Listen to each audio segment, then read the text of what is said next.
അങ്ങനെ +2 കഴിഞ്ഞു. നിനക്കും ഇവനും രമ്യയ്ക്കും ഒരേ കോളേജിൽ സീറ്റ് കിട്ടി. പക്ഷേ എനിക്ക് വേറെ കോളേജിലും. നിങ്ങളുടെ പ്രേമം അങ്ങനെ തലയിലിട്ട് വളർന്നു. എന്നാൽ ഞാൻ ഒറ്റപ്പെട്ടു. അറിയാത്ത കൂട്ടുകാർ. അങ്ങനെ ഞാൻ ലഹരിക്കടിമയായി. അവളെ ഓർമ്മ വരുമ്പോൾ കഞ്ചാവും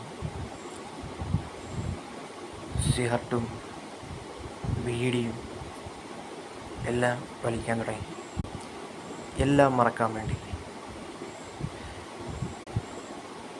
അപ്പോഴാണ് നിങ്ങൾ 3 പേരെ ഞാൻ ഒരു കോഫി ഷോപ്പിൽ വെച്ച് കാണുന്നത്.